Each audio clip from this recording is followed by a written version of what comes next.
جس دن سے خدا کی قسم یہ سلسلہ میں نے شروع کیا اس دن سے میرا کوئی نقصان نہیں ہوا، فائدہ ہی فائدہ ہے۔ اس لیے حدیث میں آتا میرے نبی فرماتے صلی اللہ علیہ وسلم اللہم آتے منفقا خلفا، اے اللہ، میرے نبی نے مشکات جلد اول میں ایک حدیث بیان فرمائی صلی اللہ علیہ وسلم۔ جلد اول میں پیارے پیغمبر صلی اللہ علیہ وسلم سے روایت سابقہ قوموں میں سے کسی کی بات آپ نے نقل کر دی۔ فرمایا کہ ایک آدمی جا رہا تھا، وہ ایسے کچھ زمینوں کے قریب سے جا رہا تھا، اچانک بادلیں آ گئی، بادلوں والا دن تھا، اور بادل سے آواز آ رہی ہے، اے بادل، اے بادل، اے بادل، فلان طرف جاؤ، فلان جگہ پر برسو، فلانے نالے پر برسو، اور فلان کی زمین پر برسو۔ یہ اخبار جنگ نہیں بتا رہا ہوں، اور جیو ٹیلی ویژن کی خبریں نہیں ہے، یہ حدیث رسول آپ کو بتا رہا ہوں۔ میں نے بھی نہیں دیکھا، آپ نے بھی نہیں دیکھا، محمد نے دیکھا۔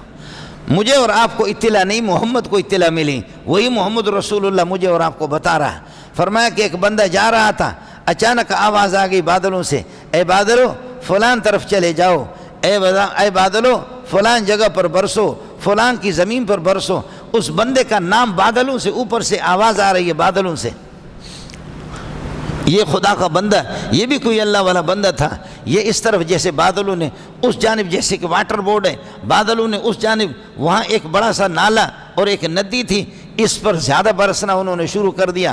دیکھا کہ وہاں سے اس ندی سے ایک خاص قسم کا نالا ہے، وہ زمینوں کو نکلتا ہے، اور وہ زمین پھر جا کر کے، اللہ آپ کا بھلا کرے، ایک زمین پہ وہ نالا جا کر کے پڑتا ہے۔ دیکھا کہ پانی کا زیادہ تر رجحان اسی نالے میں، اور وہ نالا جا کر کے فلاں، اور وہاں پر کوئی آدمی بھیلچا لے کر کے وہ اپنے زمین کے یہ کہ بند باندھ رہا ہے کہ کہیں پر کوئی سوراخ مراخ کسی یہ کہ چوہے وغیرہ نے بنایا، کہیں پر بند ٹوٹ نہ جائے، وہ اپنے زمینوں کی سینچائی کر رہا اور پانی بندوں کا باندھ رہا بھیلجے میں۔ جیسے ہو گیا بادلیں ختم، بارش ختم ہو گئی، بادلیں چھٹ گئی اور زمین اس کے پانی سے بھر گئی ہے، زمین بھر گئی۔ اس کے بعد میں اس کے قریب گیا، میں نے کہا اے اللہ کا بندہ، اے اللہ کا بندہ، تو اپنا نام تو بتا دے۔ اس نے نام، وہی نام بتایا جو نام میں نے آسمان سے سنا تھا۔ اس نے وہی نام بتایا جو نام اس نے آسمان سے سنا تھا، بادلوں سے سنا تھا۔ کہنے لگا ہے قربان، ہے قربان، ہے قربان، یہی نام میں نے سنا ہے۔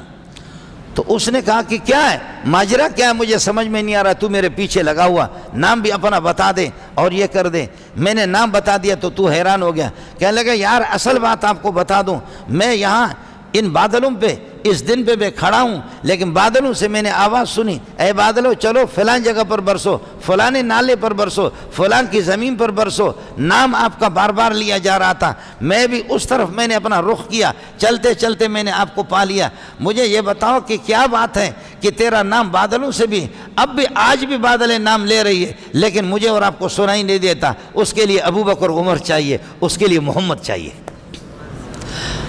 آج بھی اللہ آپ کا بھلا کریے کہ زمین بھی آواز دیتی ہے، آج بھی پہاڑ آواز دیتے ہیں، آج بھی درخت بھی آواز دیتے ہیں، لیکن مجھے اور آپ کو اس کا احساس نہیں ہے، مجھے اور آپ کو سنائی بھی نہیں دے گا۔ آج بھی کسی کے چہرے پہ رحمت برستی ہے، لیکن آپ کو نظر نہیں آئے گا۔ آج کسی کے چہرے پہ نورانیت ہے، اس کی پیشانی پہ، مولوی منظور کو، نالائق کو، نابینا کو نظر نہیں آئے گا، آپ کو بھی نظر نہیں آئے گا۔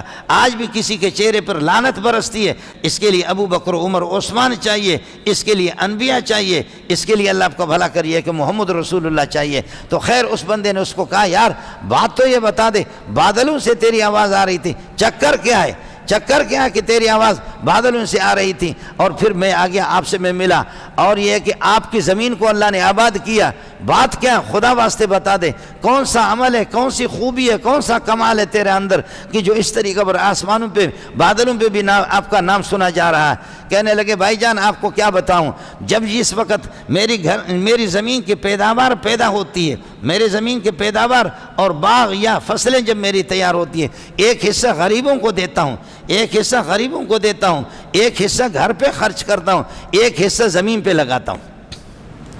میں اپنی پیداوار کے 3 حصے کرتا ہوں، ایک حصہ غریبوں کے لیے میں نے نکال کر کے رکھا۔ میں کلات میں ایک باغ میں گیا، تو وہ باغ والے مجھے لے گئے چیری کی، تو آپ کو پتہ ہے کہ وہ باغات میں، اس نے کہا کہ اس کے 4 ایکڑ علماء کے لیے، طلباء کے لیے خاص ہے، باقی کو میں بیچتا ہوں۔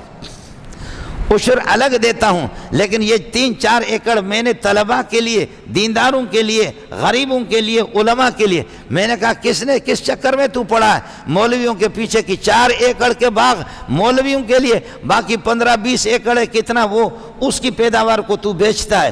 یار یہ 4 ایکڑ کے کتنے چیری ہوں گے، کتنے درخت ہے، بیچا کر یار، میں مولوی آپ کو بتا رہا ہوں، تیرے گناہ میں معاف کرا دوں گا، آدھا مجھے دے دے بس۔ نہیں دے دوں مولویوں کو، نہ دے، مذاق کر رہا ہوں، خیال کر لینا۔ میں نے کہا کہ بابا کیا ہو گیا، مولویوں سے کیا ملا آپ کو؟ کہنے لگا کہ مولوی صاحب آپ کو عجیب بات بتاؤں۔ کہنے لگا کہ پہلے ہم کچھ بھی نہیں دیتے تھے، خدا کی قسم ہر سال ہمارا خسارہ ہوتا تھا، لیکن اب جس دن سے غریبوں کو، مسکینوں کو، فقیروں کو کوئی بھی آتا ہے اس کی جھولی میں جتنا ہم ڈال سکتے ڈال دیتے ہیں۔ علماء آتے، طلبہ، ہم کہتے کہ کھاؤ۔ جس دن سے خدا کی قسم یہ سلسلہ میں نے شروع کیا اس دن سے میرا کوئی نقصان نہیں ہوا، فائدہ ہی فائدہ ہے۔ اس لیے حدیث میں آتا، میرے نبی فرماتے صلی اللہ علیہ وسلم، اللہم آتے منفقاً خلفا، اے اللہ خرچ کرنے والوں کو اور دے دے، اس کا عوض دے دے، اور دے دے، اور دے دے جو خرچ کرتا ہے۔ اللہم آتے ممسکاً تلفا، اے اللہ جو بخیل ہے، مال کو رو کے رکھتا ہے، اس کو نقصان دے دے، نقصان دے دے، نقصان دے دے۔ میں نام لے لوں گا تو مسئلہ آپ کو سمجھ میں آ بھی جائے گا، لیکن نام لیتے ہوئے میں ڈرتا ہوں۔ نام لے لوں گا تو مسئلہ تو آپ کو خوب سمجھ میں آئے گا، لیکن نام لیتے ہوئے میں ڈرتا ہوں، آخر میرے بھی پیچھے میرے بچے بھی ہیں اور ہزاروں علماء اور طلباء میرے شاگرد ہیں۔ فی الحال مجھے مرنے کا شوق بھی نہیں ہے، شہادت کا شوق بھی نہیں ہے، لیکن آپ کو صاف صاف بتاؤں، یہ جو ملک کو لوٹنے والے لوگ ہیں، ان میں سے کون سکھ کی زندگی گزارتا ہے؟ ان میں سے کون ہے جو کہ اللہ آپ کا بھلا کرے چین اور سکون کی زندگی گزارتا ہے؟ ان میں سے کون ہے جو عزت کی زندگی گزارتا ہے؟ بھیڑیا کی بھی بڑی عزت ہے، بھیڑیا کی جنگل میں بڑی عزت ہے، جہاں سے اس کو بکریاں دیکھتی ہے کہ کہتی ہے کہ تجھ پہ خدا کی لعنت ہو، دمبے اس کو دیکھتے خدا کی لعنت ہو، اور اگر خرگوش بھی اس کو دیکھتے تب بھی وہ بھیڑیا بادش ہے۔ چیتا جانوروں کو چیر کر کرے، تم اس کو بادشاہ کہتے ہو، کہہ دو اس کو بادشاہ، لیکن یہ کہ وہ بے کس بے سہارا وہ حلال جانور اس حرامی کو دیکھتے تو سارے کے سارے کہتے بادشاہ تو ہے۔